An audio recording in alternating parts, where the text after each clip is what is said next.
Hi, guys. This is the January 2021 Mayday Monday. Hopefully, you guys have had a chance to see the post for this month. But now we're going to kind of bring it home and talk to everybody about the idea behind the Mayday Monday. First, we want to start off.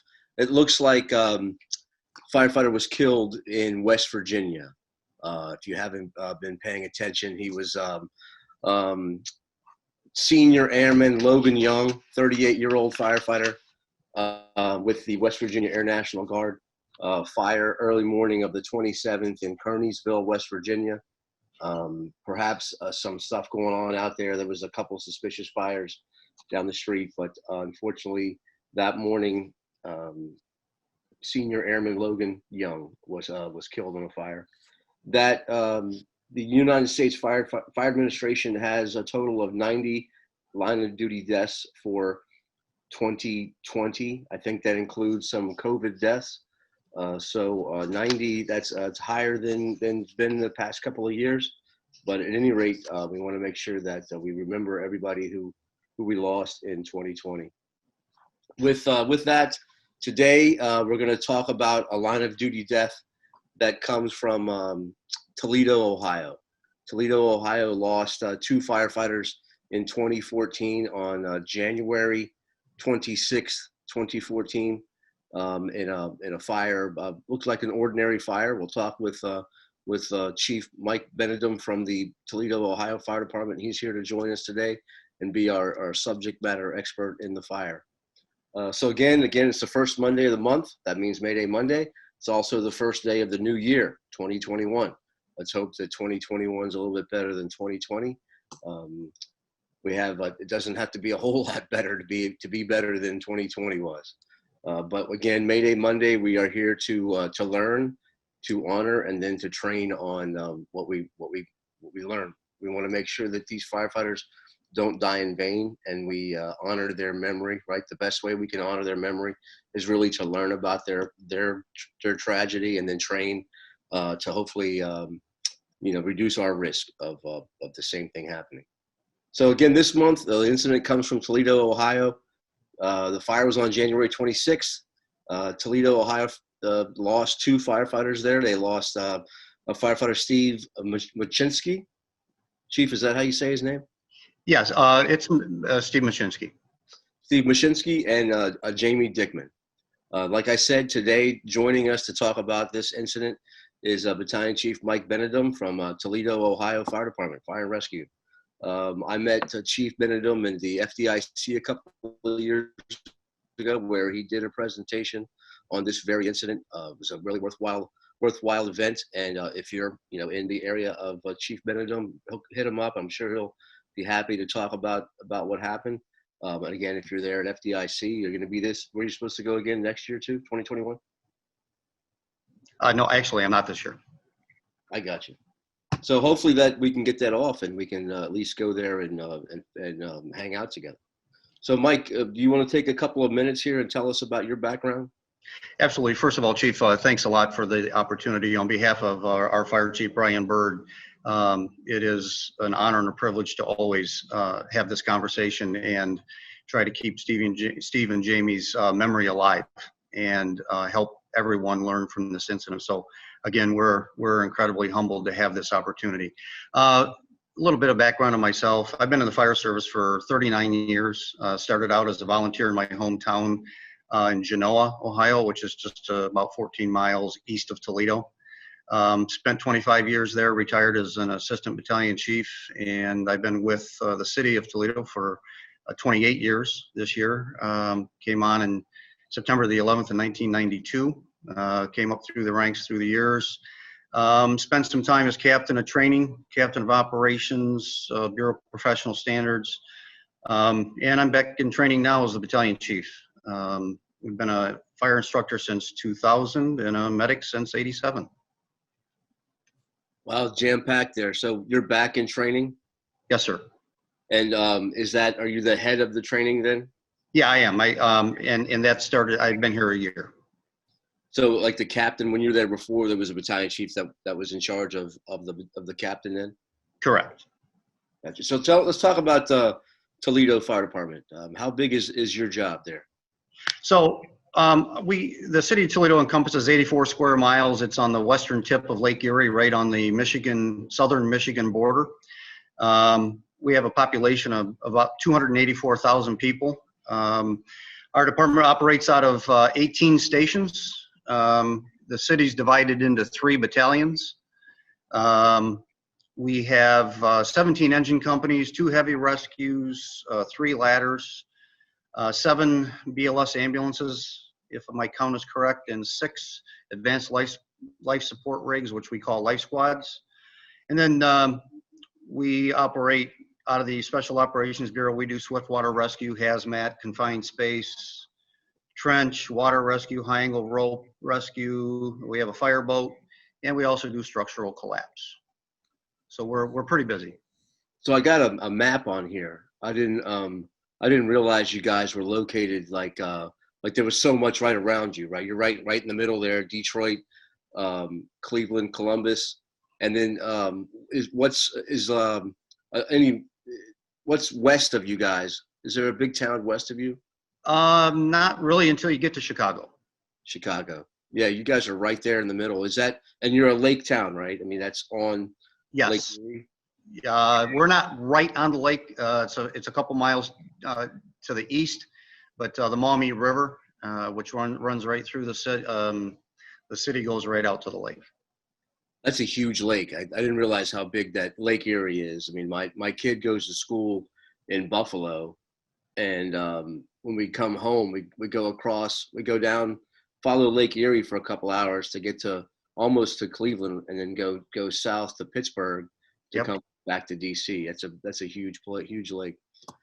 So I can see you guys are pretty much a residential community, a lot of bedroom community, a lot of single family dwellings. Lots and lots of single family dwellings. We have we're an old steel belt town. Jeep Corporation is here, GM's here, but largely residential. I got a good mix of crews there. They said 13 transport units. Is that right? 13 EMS transport?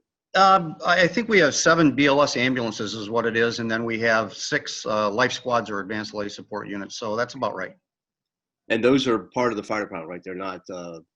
Yeah, the BLS ambulances are part of the fire department. The life squads actually are supplied by the county EMS system. They supply the rig and the equipment and some money per rig, and then we staff them. And they do run out of our houses with our people.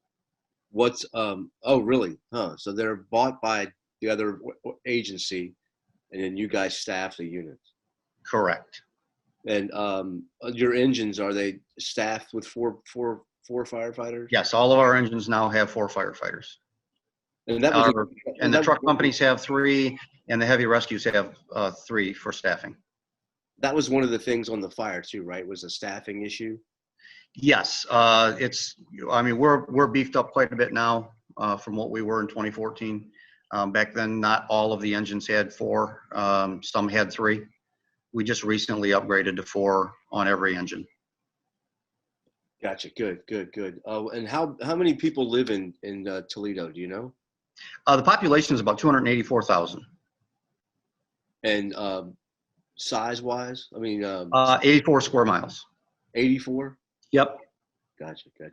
Good. So let's talk about the firefighters who were involved in this incident, who we lost that day, Stephen Machcinski and Jamie Dickman. I know Stephen was really like a born and bred, right, from Toledo, grew up and lived there. Yeah, absolutely. He was the firefighter. Steve was 42 years old. He was a lifelong bachelor by choice. Steve, he graduated high school in 1989 from Whitmer here in the city. He attended the University of Toledo. He had an associate's degree in fire science from the Owens Community College, which is actually where my office is. He joined the department March the 20th of 1998. And Steve had just about, as far as I can tell, 3 major loves. His family, He lived for his family, the fire department, and sports. I think he was probably the Detroit Tiger, Cleveland Brown, Toledo Mud Hens #1 fan. He rarely missed opening day for the Mud Hens or the Tigers. He off duty, he'd be wearing a Detroit Tiger ball hat just about everywhere he went. Couple of things about Steve. He was an avid cook. He enjoyed the firehouse banter, teasing other guys about their cooking, and I had his cooking. It was very good stuff. And he loved St. Patrick's Day. It was his birthday time, and the 4th of July. I never witnessed it, but I understood that he put on quite a fireworks show that time of year. It was one of his favorite things, and his niece and nephew, the family component there, he seemed to worship the ground they walked on, and likewise them to him. It doesn't seem like he has a very Irish last name, though. Yeah, and I don't know the history of that last name, but Steve was a very level-headed, aggressive, but intelligently aggressive firefighter. He was never afraid to go anywhere, but he would do it cautiously, and I'd go anywhere with him. He just loved the department. He loved what he did. He was an all-in guy and somebody you'd want on your crew. He was a Engine 3 guy, backstep Engine 3. How long had he been at Engine 3? Most of his career. He spent the majority of his career on Engine 3, which is in the north end of our city, which is his home station was less than 0.2 of a mile from this fire scene. He spent some time also on the east side of Station 13, but between 13s and 3s, that's where he spent most of his time. Jamie Dickman. Jamie was a rookie to us. He came on September of 2013, but he was no rookie. He had nearly 10 years of previous fire service experience. I was the captain of training when he came on. He came to us with a training jacket that was thicker than any I had seen. It was probably, without exaggeration, 2 or 3 inches thick. He had certifications in just about everything. He was a fire instructor. The fire service was simply in his DNA, and I took to him right away as a recruit. I always joke that he was one of my biggest enjoyable pains in the academy. At every break, he always was calling me out and had questions and suggestions, and was just eager to learn, and was just the ideal recruit. There was nothing arrogant about him. He had 10 years of previous experience. He was very quiet and humble about that. He was a strong family man, always a hard worker. Before he came on the job, he owned his own cleaning company for about 5 years. He did some construction on the side, like many of us do, always working. He had a strong faith. He was in the music ministry in his church. He played the electric guitar and sang and was just involved in everything. And he just could not get enough of the fire service. And he worked in the Perkins Township Fire Department over by Sandusky, Ohio, east of the city here. And he loved that as well. That was near his hometown. And the reason he came to Toledo, quite simply, is he wanted to go to more fires. And it was always his dream. He worked at it, and he finally made it. And I just can't say enough about him. He was married at the time. He had 2 children. His daughter Paige was 3 years old at the time of his passing, and his son Grant was only 1 month. But he was fully dedicated to his faith, his family, and the fire service. It sounds like both these guys made an impression on you, Chief. They did, very much so. Steve came on the job with my brother, and I had the opportunity and privilege to go on quite a few runs with Steve over the years. I worked on the east side the majority of my career at Station 6, and I was always comfortable with Steve, and then Jamie. I think one of the reasons that he caught my eye was I saw a lot of myself in him at that age. His passion is what got my attention, and his humbleness and his eagerness, and he was definitely all in. He was in it for the right reason. Yeah, Toledo lost a couple of good guys there. I'm sure that they'll be honored and remembered there from what impact that they made on everybody. So hopefully, Absolutely, carry that on. So let's talk about the incident that day. We got middle of the day, right? Was it pretty typical day for January in Toledo? yeah, absolutely. I was off that day. It's one of those things I'll always remember where I was. I actually went to a movie theater to see a movie that afternoon. It was a Sunday. It was overcast. A very typical day for Toledo in January. Overcast. There was snow on the ground. Off and on snow flurries. It was about 22 degrees. It was really cold. There was a variable wind all day long, not real significant, 10 to 15 mile an hour. Just a very cold, snowy, wintry day. Pretty typical for us. And the fire came in 2 o'clock? It was actually 2:47, I believe, was the dispatch time. And here's the thing, at this location, and you're seeing the fire building there on the corner of Huron on Magnolia. Yeah, that's the Huron Market. So Station 3 is about a block from this location, but one of the factors there was the Station 3 was closed for a complete building renovation at the time. So Station 3 had been relocated over to the east side of the Maumee River on the east side of the city. And they were housed out of Station 13. So they had a delayed response that day due to that. But that is the building and the proximity to Steve's home station. So, like you said, normally the units, there's the firehouse really close to this, but they had been relocated for renovation. In addition, what I understand, right, there was some other close units that were on other responses. So the dispatch for this was not the normal dispatch. Right. Typical for us, it was call volume wise that day. It was a pretty typical day for us. We have a pretty steady volume of EMS runs. Sundays are no exception. There were the usual amount of EMS runs out at the time. As I said, Station 3 was closed and relocated. Station 5 downtown, which is only a few blocks from this fire scene, they were out of service rehabbing from a dive training exercise and not sent.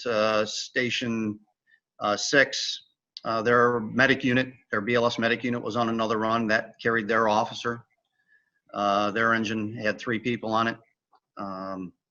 So that we didn't have the typical first due response, mostly because of the EMS incidents. So, and then from what I gather, right, that like the 3 units got there at the same time, right? 2 engines and a truck got there pretty much within seconds. Pretty much. Engine 6, Battalion 1, and Engine 3 pretty much arrived simultaneously. It was in one of the videos, it is captured them arriving, and it was like a parade coming right up Magnolia Street.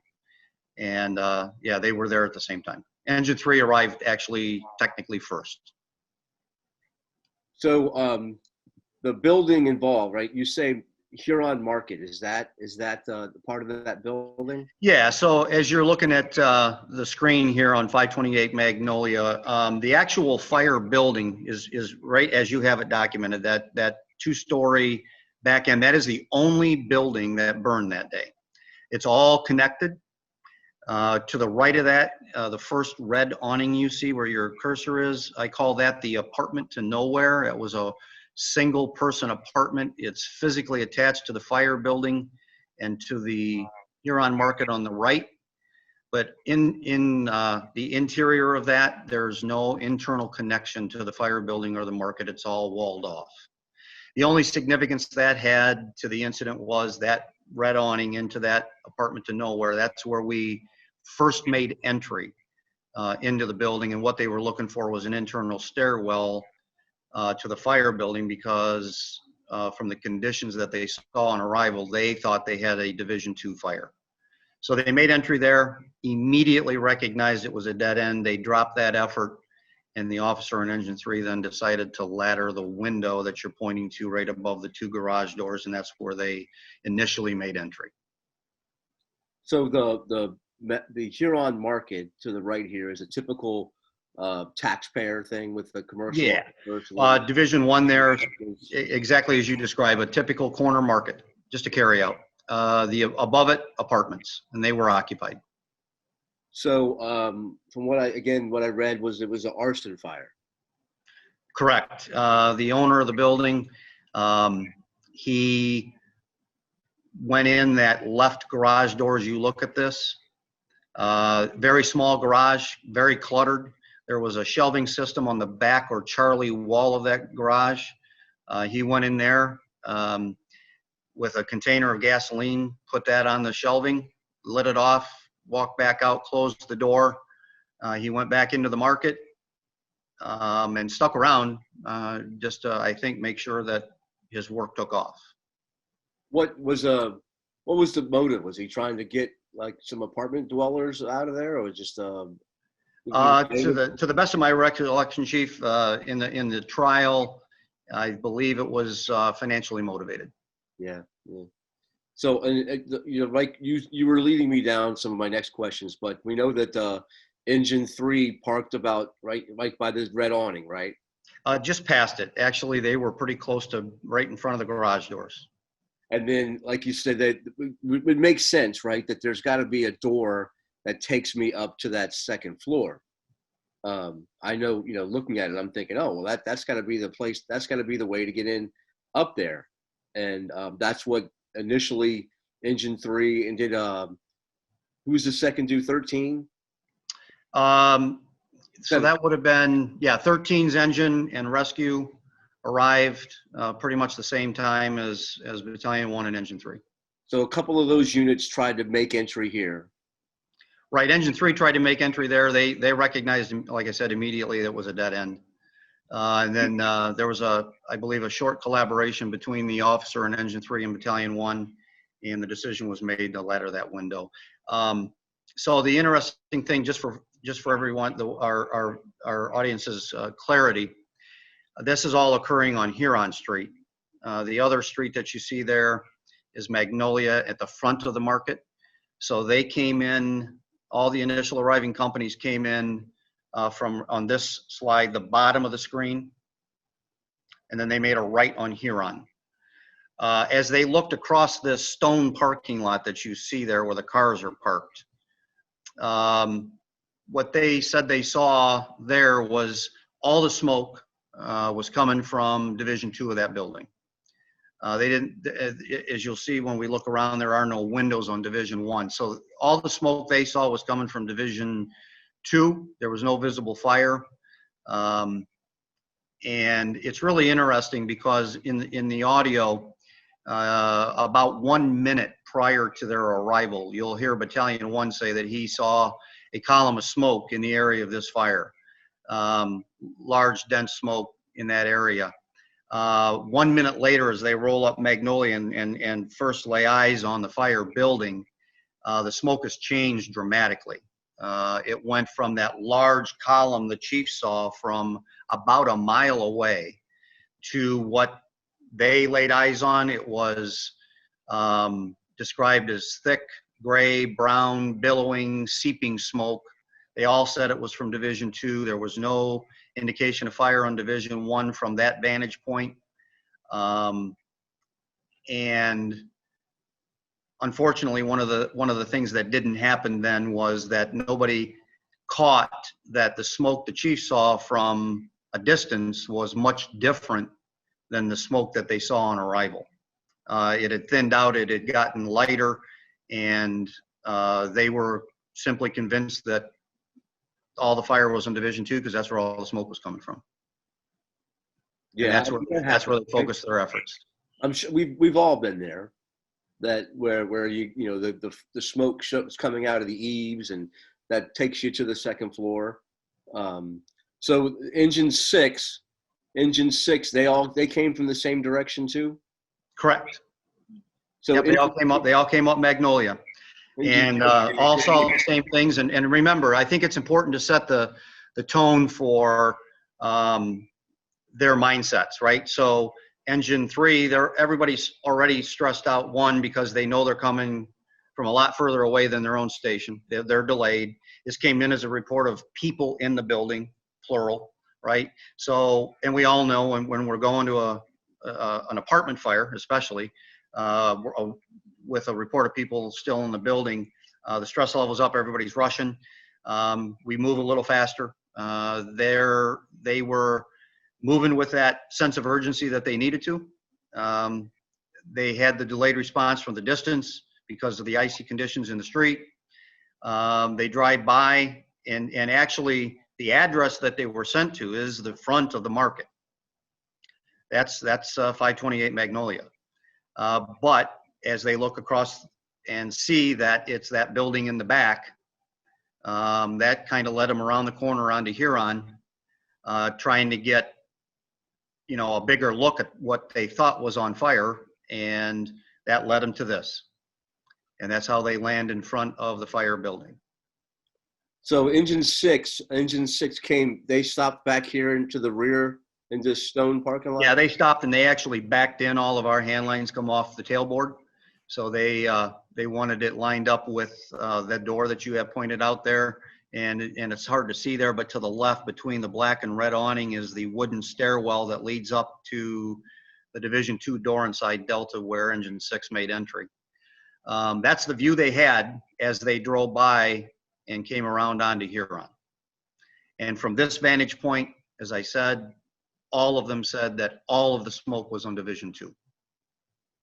So this the only way to access the apartment on the second floor is this stairwell. Is that right? Yes, that and the window they made entry on. I got you. There's no interior stairwell to take them up to that second floor. No. This door here is an apartment on the back side of that garage. Yeah, so that white addition there with the brown shed roof, that was we call it an illegal addition. There was no permits for that. It extended the apartment on Division 1. So Division 1, we're looking at the Charlie Delta corner. The Division 1 is in the front where the two garage doors are, is a garage that has a solid Charlie wall. A solid Charlie wall, and then there's an apartment in the back.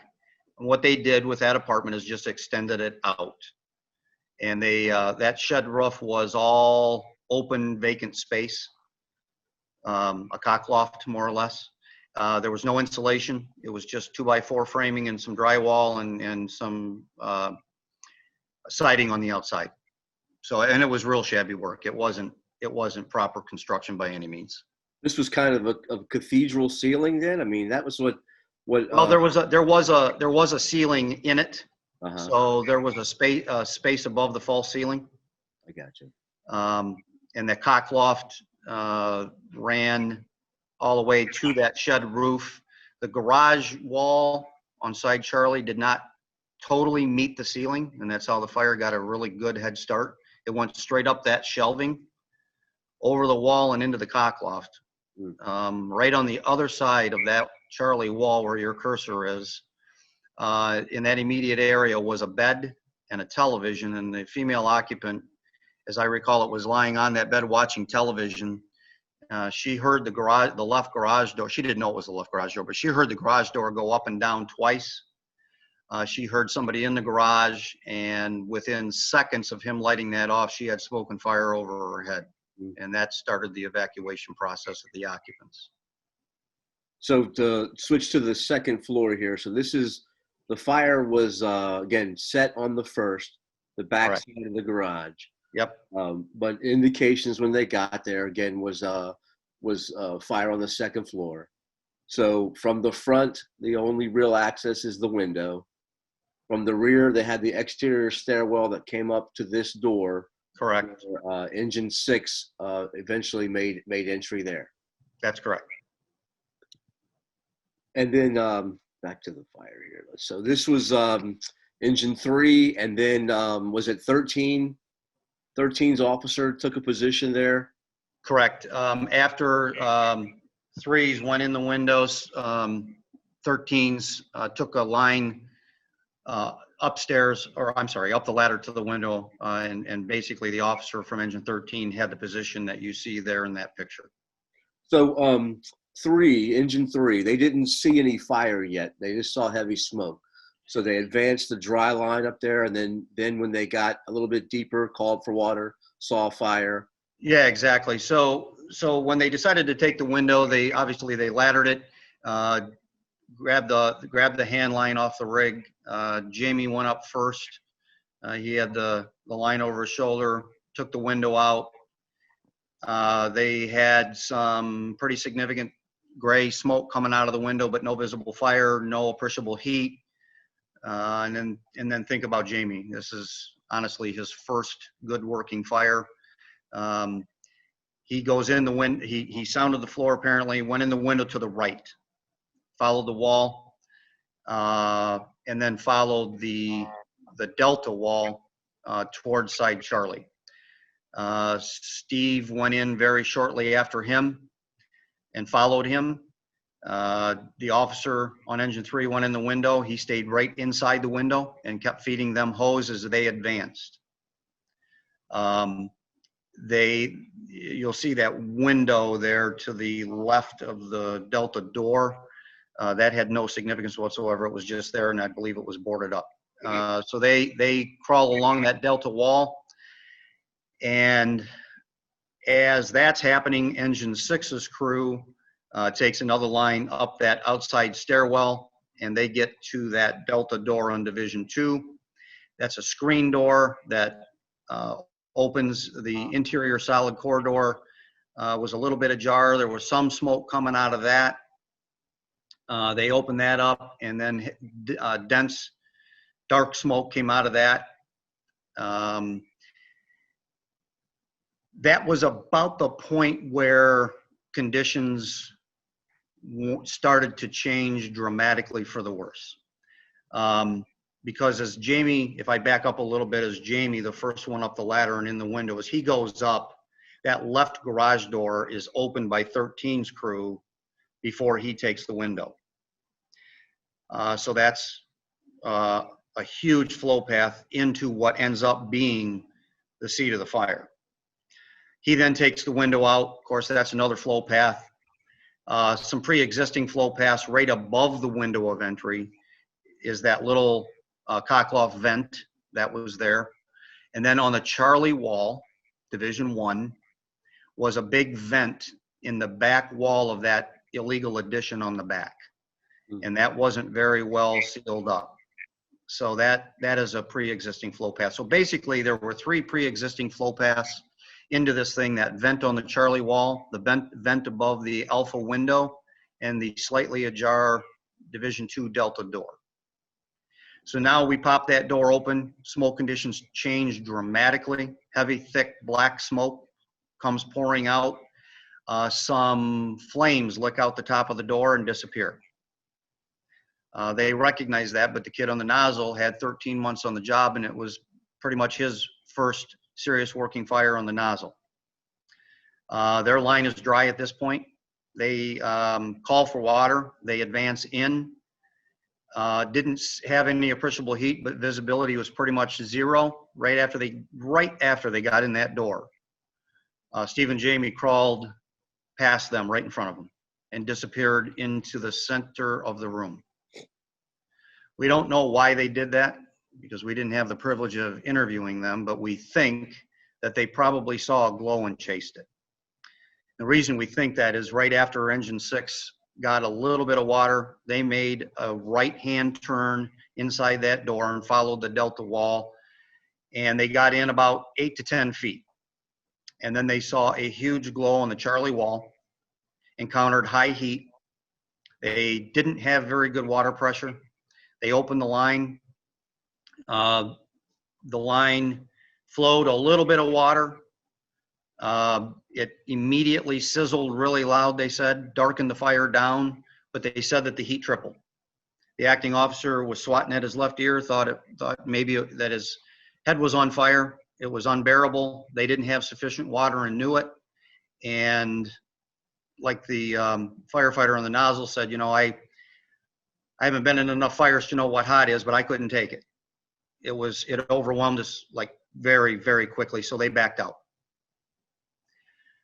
That's what I just summarized what Engine 6 did. When they bailed out, they went down the steps and ultimately ended up getting to 2.5 and putting water on the fire after it had broke out of the building.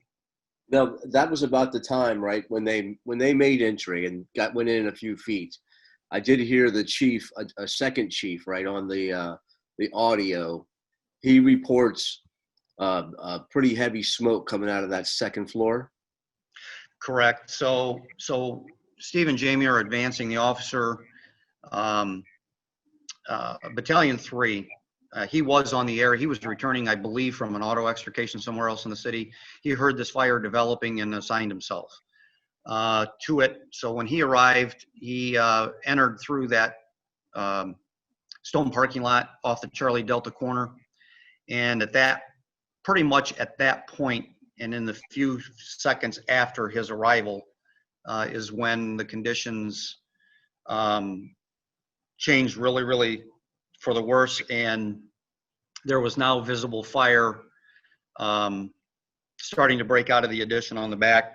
That's when you'll hear him call the incident commander on Site Alpha and describe the conditions and says, we're going to need to pull them out of that. Was that when they recognized fire on the first floor? So I don't have the timeline in front of me, Chief, but that's about right. I mean, they knew there was fire on Division 1 when 13s opened that garage door and went in. They saw a little bit of fire, but the thing is it didn't really light up that garage. It went up the wall, over the wall, and into the cockloft, and then took off towards Side Charlie. So the vast majority of the body of fire was not in the garage. Oh. They did recognize there was fire on Division 1. There was some there. And they were, once they got into the garage and cleared it of a primary search and looking for additional fire, they saw a burn through in that wall and recognized there was heavy fire behind it. So yeah, we did find out fairly quickly that there was fire on Division 1. But we were well into the advance on Division 2 and conditions deteriorating pretty rapidly moments after that. But when Battalion 3 got on Site Charlie, as I said, he ended up calling Battalion 1 and saying that the conditions were rapidly deteriorating, described it very well, said we need to pull them out of that. And it was just moments later that the first Mayday was transmitted. Now, Jamie was the first Mayday? He was. So right after the brief encounter at the Delta door with Engine 6, we don't believe, well, there was no communication between the two crews. We don't believe that Steve and Jamie probably even ever saw the Engine 6 nozzle firefighter. He saw them, told the acting officer called Battalion 1 on the incident commander on the radio and said, hey, there's another crew up here. And they continued to do what they were doing. As Steve and Jamie disappeared into the center of the room, what the officer then did, he was done feeding hose.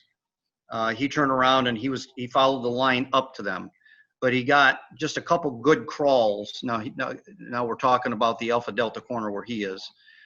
He starts to crawl back towards Steve and Jamie, gets a couple good crawls into it, and gets driven to the floor by extremely high heat. And this was an officer that was extremely experienced, a lot of fire experience, a lot of work on the north end there, pretty regular to have fires there. He's driven to the floor. When he hits the deck, he rolls and looks up and he has heavy fire over his head all the way to the window. That's when he calls for water. Fortunately, they had their number one driver on the pump panel. They got water immediately. He then got up. At that point, with heavy fire over his head, he got up and continued up to the nozzle. When he got up to the nozzle, they had heavy fire over their head, heavy fire in front of them, and they recognized that the fire over them was coming down on them, and they had a large amount of heavy black smoke that enveloped them. Told Jamie to put some water on it. He opened the line, and that's when the flashover basically occurred. As far as we can tell, he slammed the nozzle shut and screamed his first Mayday. As the lieutenant had crawled up to them, he saw a sliver of light to his right, which in his mind he surmised was probably a door by the amount of light he saw. So when he told them they need to get out, he mentioned the door.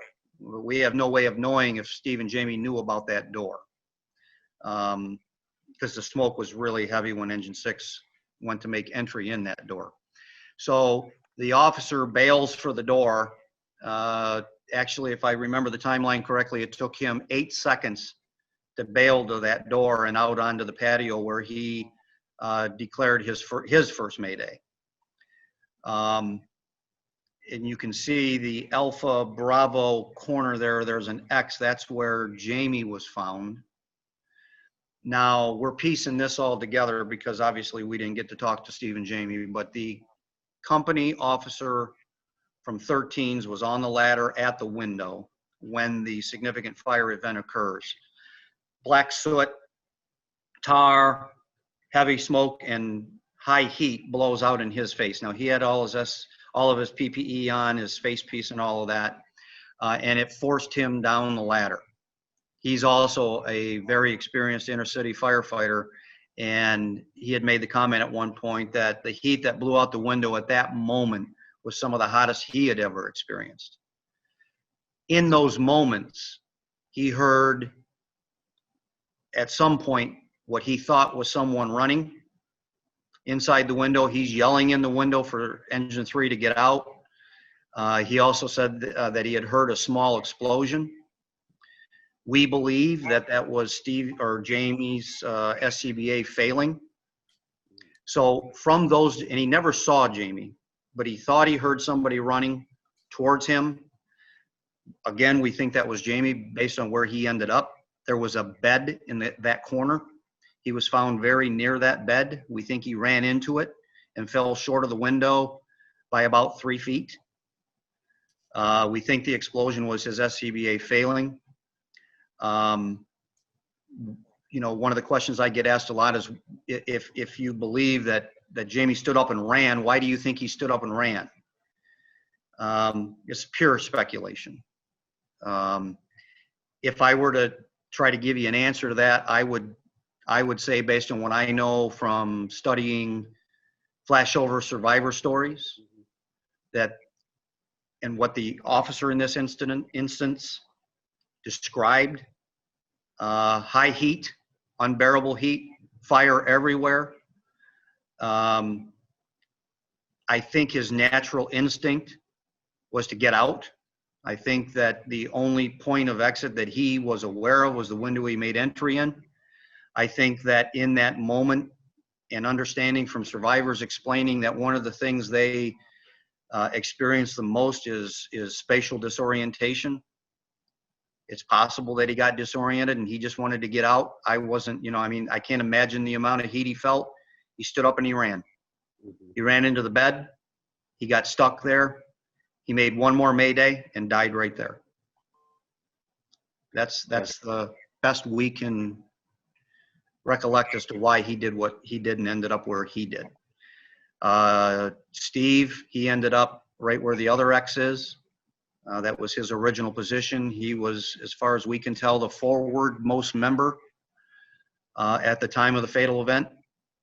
So he would have taken all the heat coming from Site Charlie and down on them probably first. We know that just before the first Mayday, his microphone, his remote mic keyed up, but that was attached to his radio strap. We don't know if that was movement or him trying to talk, but we never heard from him, and he died right where he was. The other thing about the fire was what we also didn't recognize along the way was we also had smoke pumping out of the mortar joints on side Alpha, Bravo, and Delta. There were people that saw that at the time, didn't put together what that meant with all the other signs and symptoms we were seeing out of the building. Engine 6, as they advanced on the Delta wall, said they heard some loud, heavy crashing sounds in front of them and just to their left. That would have been the floor and the ceiling collapsing. So the reality is, as we were advancing, side Charlie, this building was beginning to collapse. Yeah. And when we advanced into this room, the reality of what we had was fire on the Charlie wall of the garage, the Division I apartment fully involved, the shed void space fully involved, and the shape of that roof directed the flames directly into the Division II cock loft. The cock loft on Division II was fully involved when we made entry. We just didn't know it. We didn't check it before we entered, as far as we could tell. And they advanced into zero visibility smoke, and they were enveloped in fire and didn't know it. And as they advanced, the building began collapsing on side Charlie, and it lit up on them. And there were 6 flow paths that supplied oxygen to it. So you say there was a collapse? It did collapse? A partial collapse of the floor. As Rit went into Division II to find Steve and Jamie, they recognized that there was a lot of stuff on the floor, that it was extremely hot, and as they advanced towards side Charlie, the floor got spongier, spongier, and spongier, and then off over the addition on the back, there was in fact a hole in the floor. In fact, that they thought initially, when they didn't find Steve and Jamie on the first sweep, that they may either A, have missed them, or that when they found the hole, they thought possibly that they had fallen into Division I. And that's why you'll hear the red officer from Sevens saying you might want to check Division I, because they thought that was a possibility. Okay. They didn't find him until the second effort. Someone that they thought maybe Steve had fallen into the first floor. Yeah, at that point, when they found the hole, they were both still missing. The officer was outside and had already transmitted 2 sets of Maydays, one before he took his mask off and another one after he got it off. So he was accounted for. But when Rit's in there actively searching, they knew it was just 2 firefighters. Mm-hmm. They come across the hole, and right away, that's what they think. So we searched Division I, found fire in Division I, and we're putting it out. We didn't turn up anybody on Division I, and then they eventually were found on the second sweep and effort on Division II. Yeah, so it sounds like, water was getting placed on the fire on the second floor, but really there's no water on the first floor yet. And then pretty much after there was some, it would be right after the Mayday though. Yeah. After 6s had to bail, they got that 2.5. By that time, the addition on the back is basically fully involved and it's rolling over the roof, and that's when that's the first effective water that was put on it. I see. Yeah. So the water on that 6 and 3 flowed a little bit of water. 6 said they had water, but 6 was driven back out.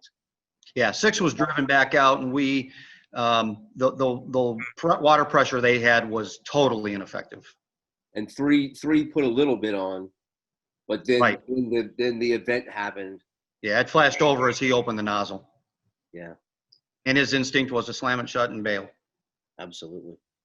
Absolutely. So the fire, once they got water going, then it went out relatively quick after that.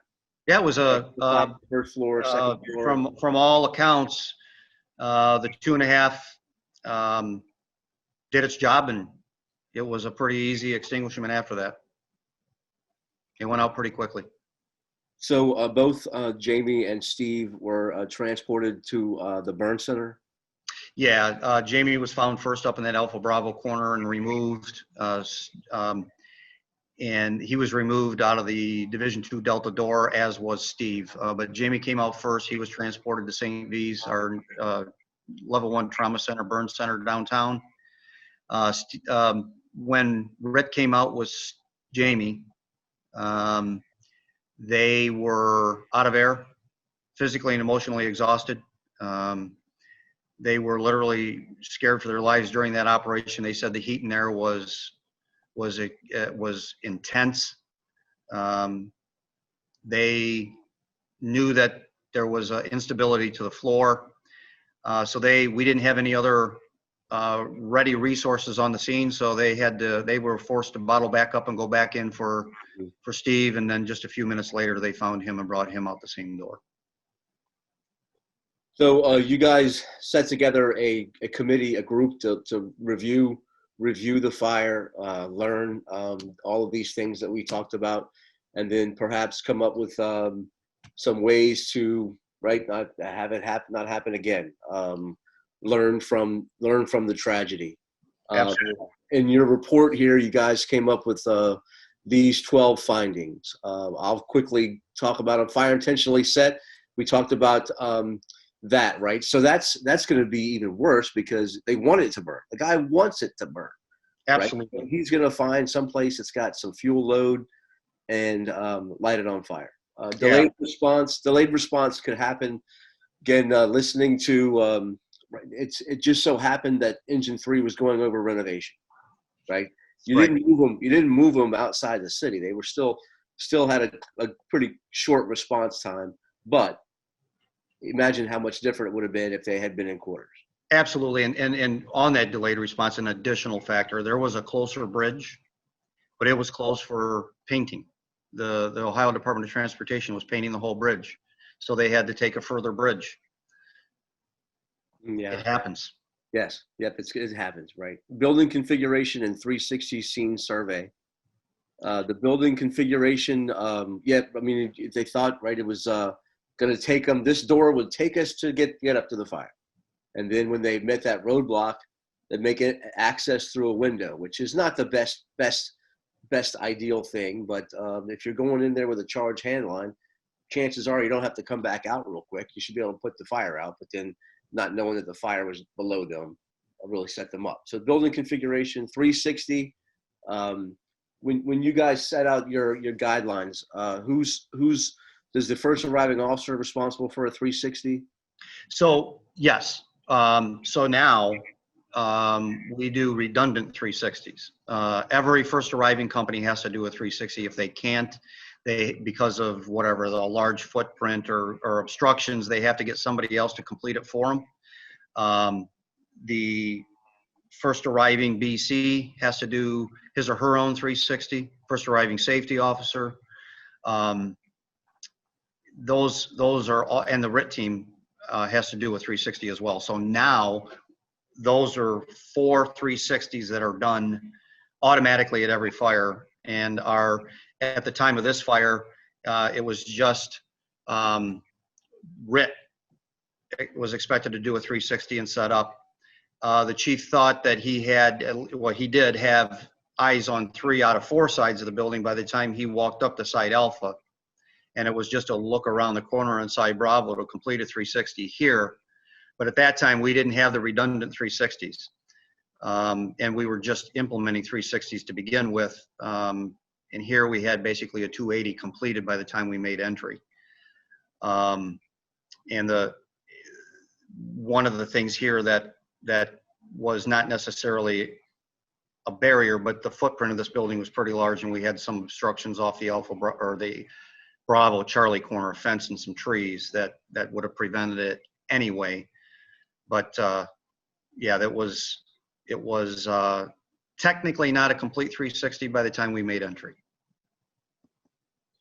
Location of the fire origin, again, I think that we've been in that position before where you see something coming from the second floor, it draws your attention, and you get you go that direct route in the interest of people trapped and all that kind of thing, right? It kind of draws you in, and you forget about the first floor.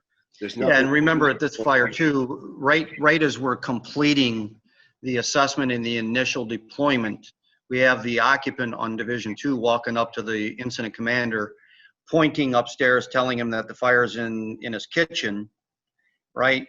Further convincing the IC that the fire was in fact on Division 2 and a room and contents that's extending, nothing we can't handle. Yeah. So we keep going.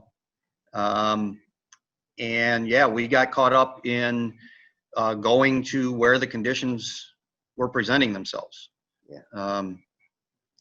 And we were, again, the primary drive of their deployment was we got to get in there. There's a report of people still in there. And not everybody was accounted for when we started to deploy. Yeah, no, I all that stuff plays into your mindset and wanting to get things done, right? We're the fire department. We got the tools. We have the tools with us to fix this. We're going to go fix it. 100%. The conditions they saw on arrival, the understanding they had from dispatch, this was a thing that this was a fire we could handle.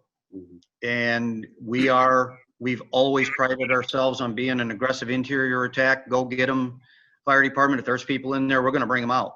And that was the scenario that was in front of them. And they put forth their best effort to get in there and carry out the primary mission of our job. Nope, I'm with you. And then the next one, which it's just almost every fire, right, is a ventilation limited fire that something changes, which turns it from ventilation limited to fully developed.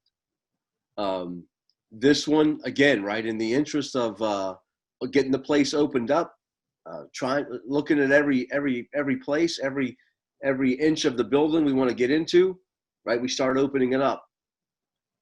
Again, they thought the fire was on the second floor. I got 2 lines up there. We're going to get water on it quick, but the fire was really, really hard charging on the first floor. Yeah.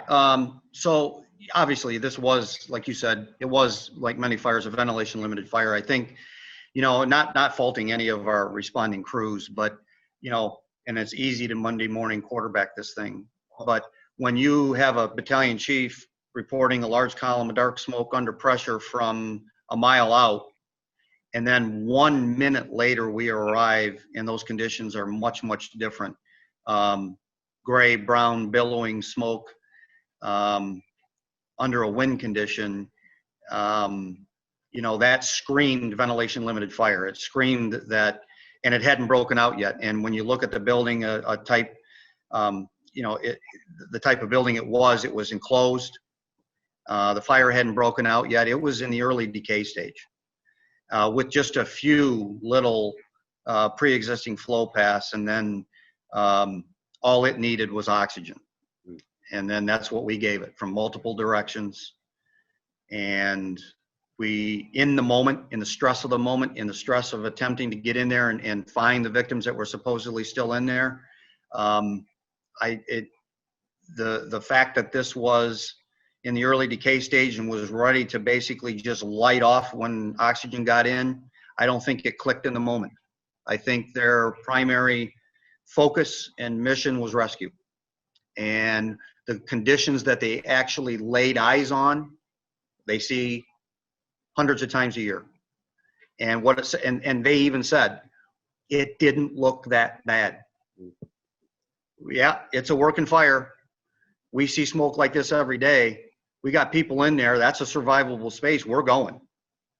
And we have 4 guys on a rig, and we have hand lines. We got 500 gallons. We have redundant engine companies coming. We have 30 people going to come to this fire. Absolutely. In minutes. Right. I mean, we got this. We hear them. They're going to be here. I get it. We got this. So one thing that then as you're opening this thing up, that 12-mile-an-hour wind that was on that day didn't help either, right? So not at all. So that was coming out of the south-southwest. So it was blowing into the Charlie Delta corner across that stone parking lot. right to the Division I and Division II doors, and over the roof of the building. And it wasn't a steady wind. It was, you can see as you watch the media video, the smoke column sometimes is horizontal and sometimes it's vertical. So it wasn't a constant wind, but on their arrival, the smoke was blowing over the roof. So there was a pretty significant wind. And according to the history, it was about 10 miles an hour, 10 to 12 miles an hour. And yeah, it got what it needed. Yeah. Yeah. So the safety officer, is that something you really didn't do then, and now you do more, or? Yeah. So that was a big controversy at the time. The fact of the matter is we didn't have a full-time safety officer that was on duty 24/7 at that time. One of the thought processes back then was that with only one safety officer in the city, and we are, like many departments, famous for more than one working fire at a time. The first fire gets the safety officer, and then the second one doesn't. And the thought process was, we need to train everybody to have safety officer eyes. So we put on a citywide safety officers course that wasn't the full course. It was the meat and potatoes of fireground size up and recognizing early collapse warning signs and building construction and stuff like that. And the thought was, with that additional training, we would have safety officers everywhere all the time. And that's the position we were in.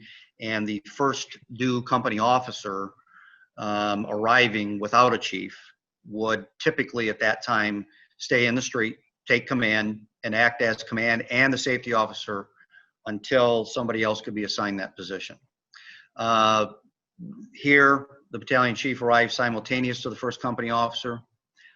Because of the understanding that we potentially had more than one person trapped in the building in an obvious working fire, he chose not to use that first company officer as a safety officer and utilize him basically for an additional set of eyes and hands to get in and help with the attack and search on Division II.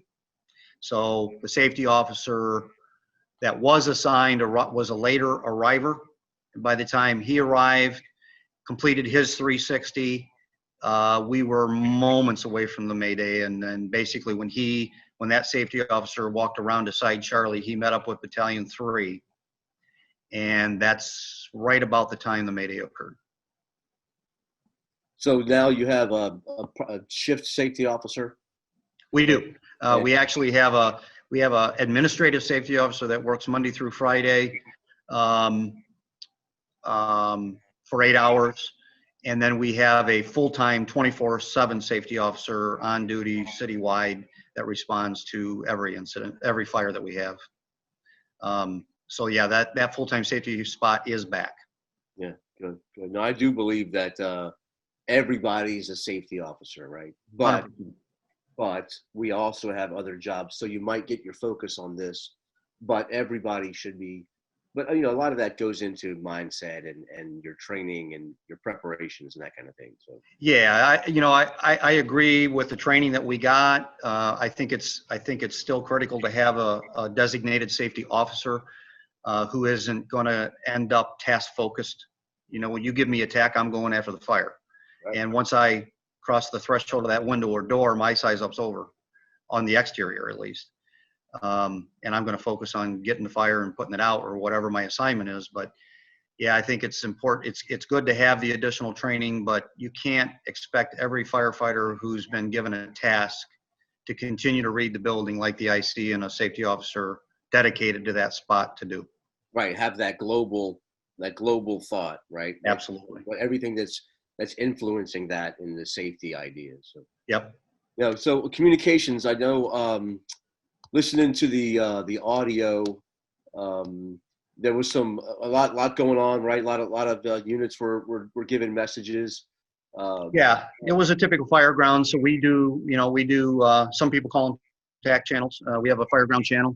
We were on that fireground channel, but as you said, this was a busy working incident from before arrival, and there was a lot of companies arriving and being deployed, a lot of typical fireground communication. We do, I think, generally a pretty good job of controlling that traffic. but things developed here really quickly. If you look at the timeline, this Mayday occurs exactly 10 minutes after arrival of the first new engine. So this thing got engaged and out of control and in our face in less than 10 minutes. So there was a lot happening with the size of the building and the fact that we had an operation basically occurring on side Alpha and side Charlie Delta out of view of the incident commander. Yeah, there was a lot of radio traffic. There was a lot of, not a lot, but there was a good handful of younger members on the scene. There was a lot of coordination that had to happen. And that, as things developed as rapidly as they did here, that coordination kind of just wasn't as tight as it should have been. And of course, when the Mayday came, there was even bigger communication issues.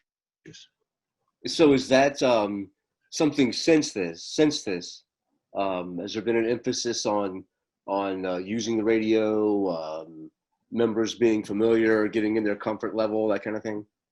Yeah, we are a department that we do train a lot every day. It's been a little different under the COVID situation, but we are constantly training. One of the things that we did last summer, as you know from the information I sent you, we did a department-wide Mayday management RIT drill that included almost the entire department. You're getting ahead of me. So I'm sorry. Wait, that's okay. It's okay. No, you don't. Wait for the next slide. I think I'm gonna touch on it. So, but no, that's really important. I want to get to it. I don't want to cut you off, but I got that. We're gonna get there. Okay. Permanent water supply. There was a couple issues with the companies on the scene.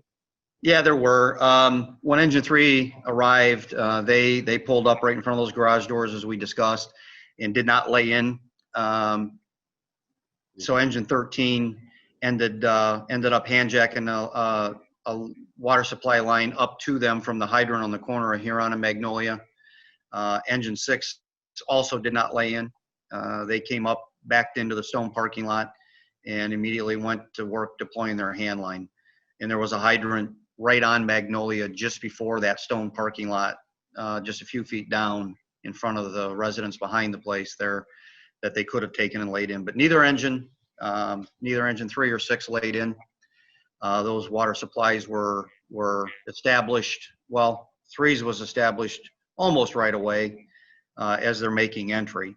And then the water supply to Engine 6, frankly, didn't really occur until after the flashover occurred.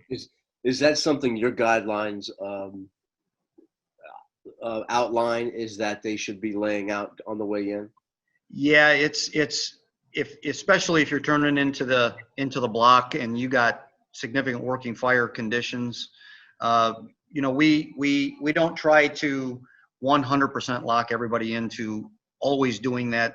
We allow our company officers some discretion and making best judgments in the situation that they're in. Here, they saw the hydrant on the corner and knew it was going to be a short jack, and that it could be established pretty quickly with Engine 3.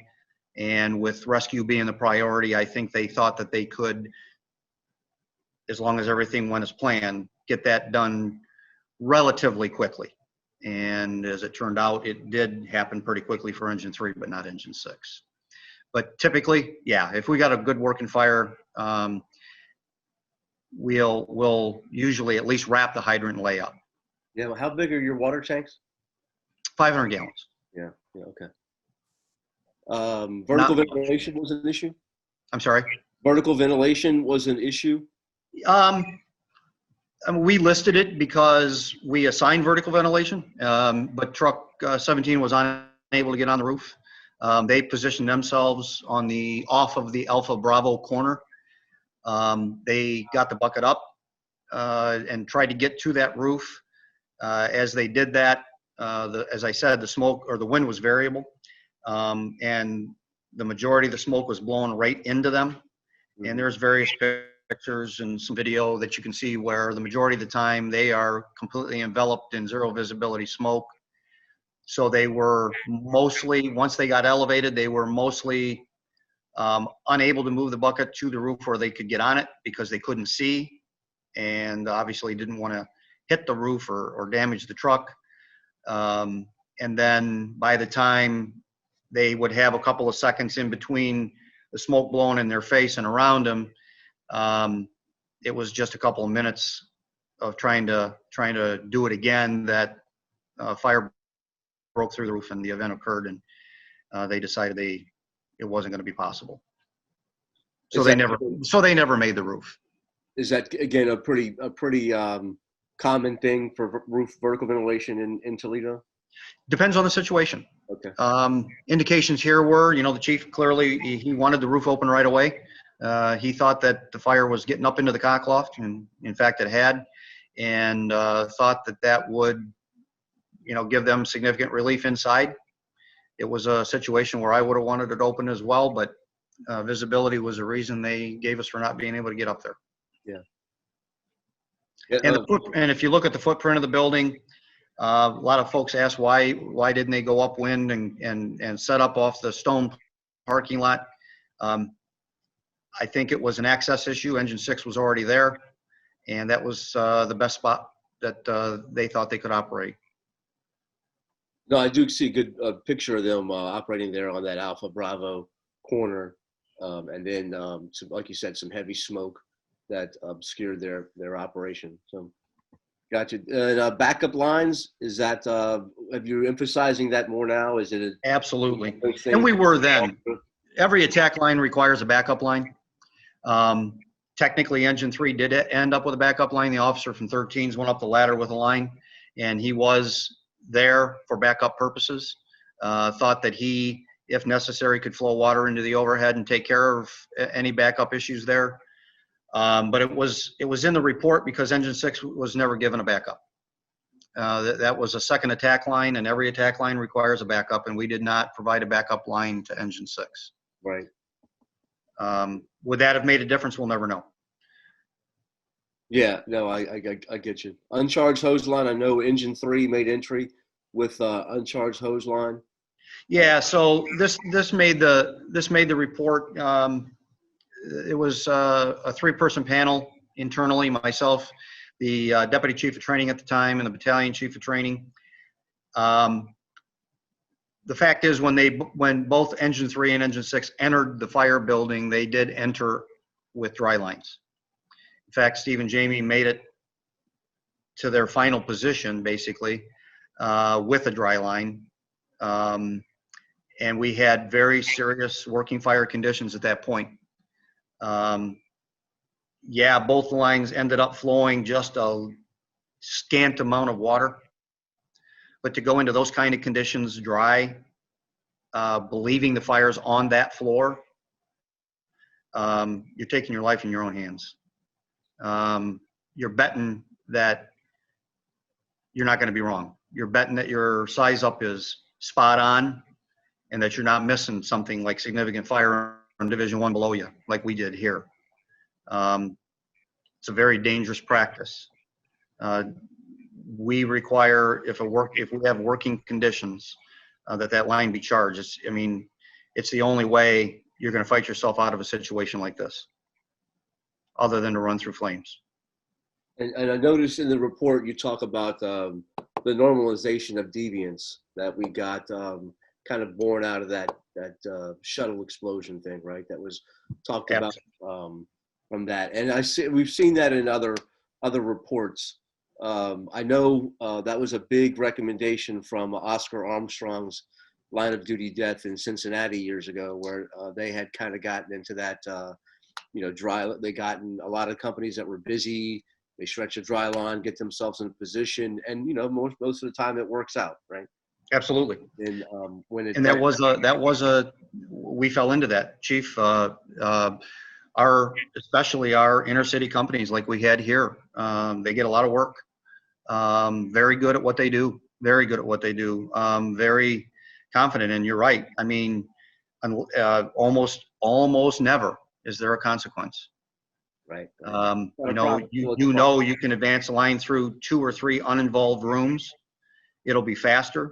It'll get your nozzle to the seat of the fire upstairs a lot quicker. We'll charge that line. We'll be fine. And we can bail. We got 2 uninvolved rooms behind us. Not a problem. Unless you're wrong. Yeah. No, and About that's, your size up. And we fell into that. We did that. And it bit us. yeah. No, that happens. So, again, real quick, I wanted to get a picture of these guys again, so we don't forget why we're here, who we're talking about. Steve Machcinski, Jamie Dickman, again, Toledo's finest, right? Toledo's finest, Toledo's bravest. They were caught in that rapid fire event. And I see one of the things, and again, like we talked about, and this is where I was cutting you off so we could get to this. But when you did send me some of the stuff that you guys have done since the incident and how to prepare for the next fire, some of the things I know you guys have done is Mayday training. So here is real quick. I can get this up here. Some of the stuff. This is on a YouTube.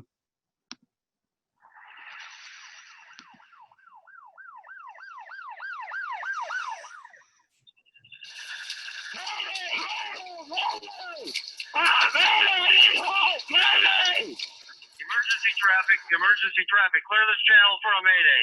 Command of the Mayday, identify yourself, your problem, and your location. Command of the Mayday, take a deep breath. Tell me where you are. So you guys got some acquired structures that you were doing this training in? Yeah, we're very fortunate. We work with our city land bank all the time. And they're very gracious to us. Our administrative safety officers on the constant prowl for these buildings, and they cooperate with us. They loan them to us for quite a few months at a time sometimes, so that we can do vertical ventilation work, search, rescue, Mayday training. So yeah, we get them pretty frequently. Is this the video we're watching here? This is specifically from the after action stuff with the fire? It's a lot of what we did there, and I don't see the video, just the link. I heard it, but I didn't see it, Chief. But yeah, that's one of them that we put together. What we tried to do is replicate some Mayday situations as real time and with as much stress on the crews as we could. Some theatrical smoke and whatnot, obstacles, and real-time action, applying the SOPs that we have to it. And this was one of the first ones that we did, and the focus was on that Mayday management, radio traffic.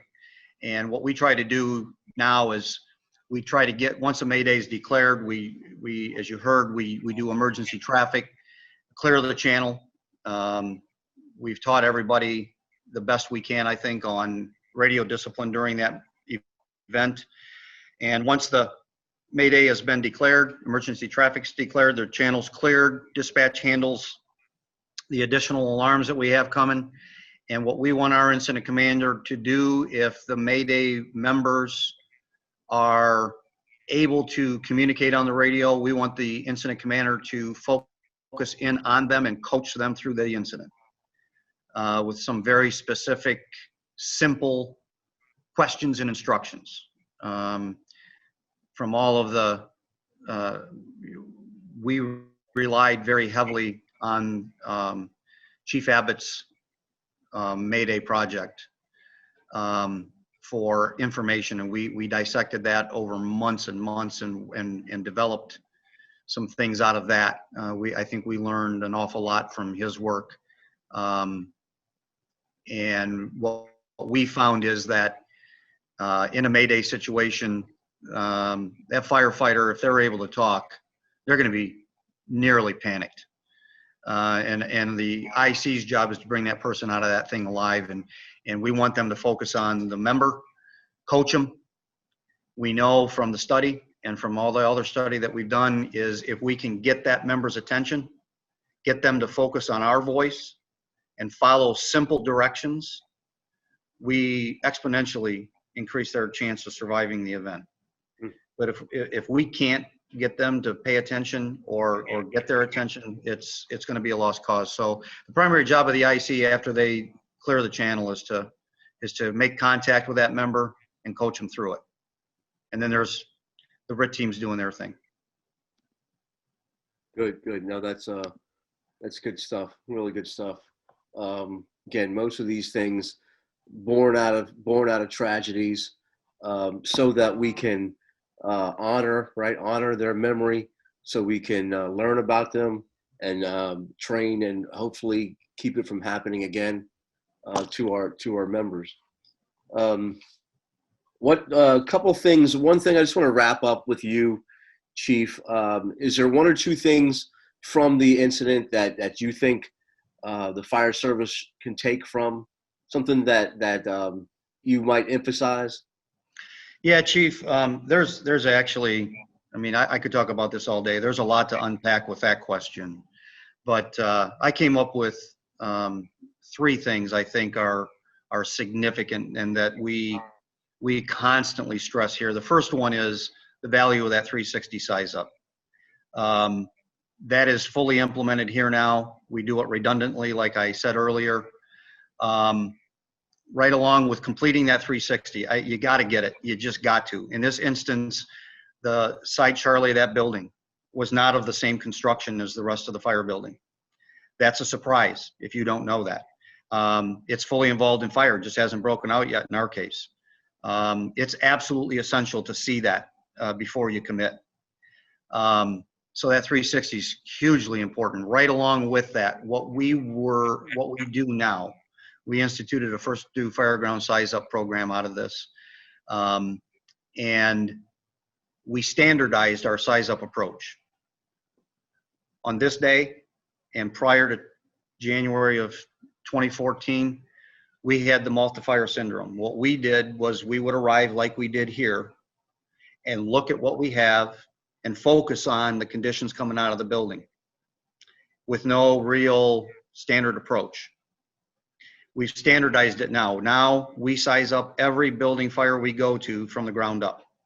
The very first thing we expect that first arriving member to do is look at the foundation. We want to find the fire on the lowest ground floor first and make sure that if we have to go above a fire, we're doing it knowingly.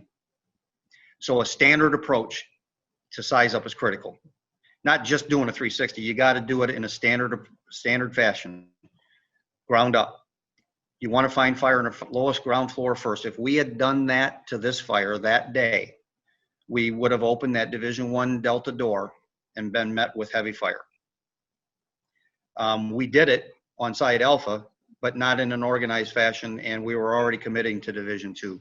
The other thing I would say, before you even step off the rig, stop, breathe, think, and act. And I don't mean stop and have a cup of coffee and take a nap. I'm saying stop, take a big deep breath in through your nose, blow it out of your mouth, physically do that. Look critically at the building. It may be the only good, solid look you get at it, but you got to look critically at that building. Here, we had a lot of warning signs. We had smoke coming out of the mortar joints on 3 out of 4 sides. We had ventilation limited conditions all over the place. We had early collapse warning signs. And in the moment, it didn't click with us because we were focused on rescue. And in the rush to get in to save people, we missed some of those critical things. So stop, breathe, think, and then get to work. Standard approach, 360. The second thing is, and we did this, every firefighter has got to study the UL NIST Modern Fire Behavior material. It's absolutely essential. On this day at our fire, wind speed and direction wasn't considered. Flow paths, pre-existing and created, weren't considered. At least not in time to make a difference. That's critical. We have to know that material. We have to understand fire behavior to give us the best opportunity to survive. The third thing is, and the thing that we didn't do well here, is the ventilation to suppression gap has to be as narrow as possible, right? In other words, from the moment we open the box up, and I call buildings boxes because really that's all they are, from the moment we open it up to the time we put water in the fire, that gap has to be as narrow as possible, right? So if we understand modern fire behavior, if we're looking critically at the building, we got to understand the flow paths that are already there, the ones we're about to create, and our coordination between ventilation and suppression has to be coordinated and timed. Here, we open this thing up and we're nowhere near ready to put water in this fire. We advanced dry, and we had a significant amount of fire in that box, and our gap was huge. And the wider that gap gets, we know from UL and this, the wider that gets, the more likely you are to have this outcome. So we are disciplining ourselves to pay attention to those three things and do everything in a standard fashion.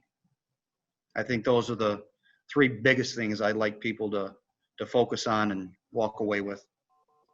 That's good stuff. And it's almost, this is the third podcast that we've done for Mayday Mondays. The first one was with Pete Van Dorp, and we went over line of duty death of Herbie Johnson in Chicago. Again, a big UL, right? A big research, right? That stuff impacted that. Last month we went over the Worcester incident that killed 6 guys and had some of these underlying tones in that as well. And I mean, this is another one, right? As much as I did an FDIC class years ago. It was called Who Needs Studies When You Have Line of Duty Deaths? If you don't want to listen to UL, if you don't want to listen to that stuff, that's fine. Just remember our members who have made the ultimate sacrifice, right? Think about these guys who have gone before us and what has happened to them. Again, if you don't want to think about what they did, we can use our own experience for that. And we have enough examples to show that what they're talking about is happening. And again, if we don't want to, listen to them, that's fine. Just listen to each other. Listen to what's going on. Listen to Toledo. Listen to Chicago. Listen to D.C. Listen to so many places where these things are happening. So that's really good stuff. And I'm going to try and write that stuff, those three up, and get them out somehow with maybe the video. We can add it to the podcast and some notes or something, because those are three good points that you would love. I really like the size up from the ground up.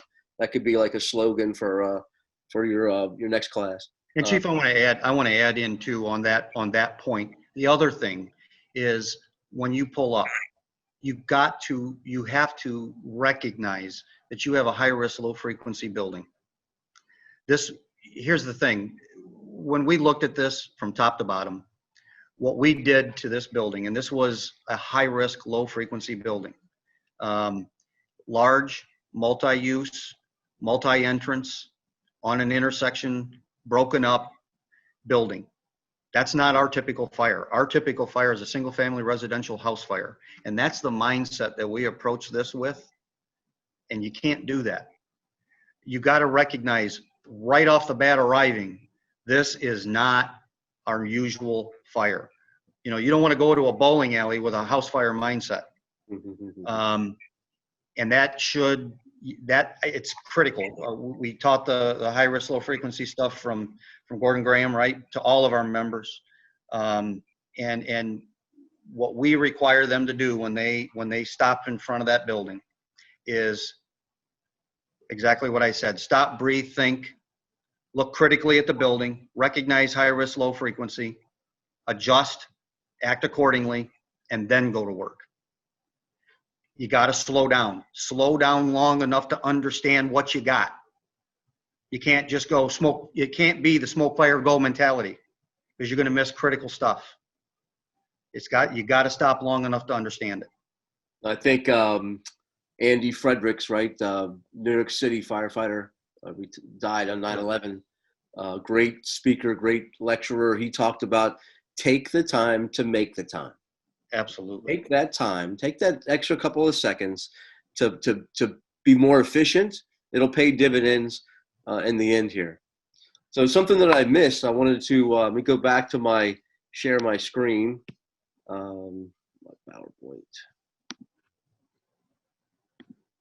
This is this month's Mayday Monday post. The skill drill for this month is to work on communications. One of the things we heard about in the Toledo report, one of their findings was communications. Communications errors were prevalent on this fire incident. And I think we can probably say that there's communications issues on every fire ground, right? Whether it's missed messages, whether it is unfamiliarity with using the radio, whether it is too much talking, there are some communications issues. So this month, I really want you guys to work on getting your message out. Become more comfortable with using the radio. This Lego drill is a popular one, pretty easy. Also, can get you inside if it's too cold to go out. But it's a drill that you can do. Get a cheap Lego puzzle. I got this one here. It's a airplane, which I'm actually going to take back because it's too hard to do. I can't figure it out. But get an easy Lego puzzle. Have your members put their SCBA face pieces on, and communicate using the radio to put this thing together. Get comfortable with using the radio. And I know, we're going to say there's too much talking, and that's not the point. But we have a lot of members who have radios now, right? Everybody's got one, and there's only really a few people who are talking. The officers are, and they're pretty comfortable on the radio. But when it's your turn when it's your time to call that Mayday or to call an important message, are you familiar? Are you comfortable using that radio? So this skill drill is to get you comfortable, increase your comfort level, also understand what limitations you have with the mask, with the radio, and that kind of stuff to get it out. So that's this month's skill drill. Again, it's in our posting. Hopefully you will do it. If you do it, please send me some pictures, guys. Everybody out there, send me pictures of you and your crew doing these drills, doing these skill drills. You can send them to me at Mayday Monday at dc.gov. One thing I almost forgot, Chief, I got something. You ever seen this? Absolutely. Rudy's hot dog chili sauce. I thought that I meant to put this on earlier so I could, get you more comfortable speaking on the thing, and you would see that we're Toledo, thinking about Toledo here. That's awesome. I haven't had it, but I saw I can get it online. Oh, it's fabulous. Well, Their dogs are the best. Good stuff. Those and Tony Pacos. Tony Bacos? Pacos. What is that? It's a hot dog joint here in the city. Jamie Farr from MASH. Okay. He's from Toledo, and he served that on the show. Good stuff. Young guys listening to the podcast, MASH was the longest TV show ever on the thing. You can Google it and go look at it. It's good stuff. Korean War, pretty neat. Gives you some history. So with that, Chief, I really appreciate you coming on, talking about this incident. I know you put a lot of time and effort into investigating it. You've put a lot of time and effort in moving Toledo past this. I'm sure losing 2 guys in a fire had to really impact the fire department. You guys have come out pretty strong. I mean, I know some pictures earlier I showed that strong. You got a good crews. You got a lot of good young guys on the job. I know talking to our Jake Hoffman there. I get to see him sometimes at some of the UL stuff, and he tells me how the progress you guys are making since this, and I'm sure you had a big part of that. So I really appreciate you sharing your insights and everything you know about this. We want to honor their memory. Chief, thanks a lot. I just can't thank you enough for the opportunity. I'm humbled to have been here and shared this with you and all of our listeners. And on behalf of Chief Byrd again, the honor is all mine, and I wish you the best. Thank you again. Great, thanks. If send out all your guys, make them watch this podcast so they can hear you talking about them again, and we'll get some more views on this stuff. So again, that was another edition of our Mayday Monday. This is the Mayday Monday podcast coming to you from my basement. 2021, if you guys have some ideas out there that you want to see a Mayday Monday, a skill or a drill, or if you know of an incident that's happened that you think needs to be highlighted, that the fire service would really benefit from learning about, please send that to me. Again, mayday.monday@dc.gov is my email. You also can get me on Facebook, Twitter, Fire Engineering. They pick up this stuff. They're the ones putting this podcast on.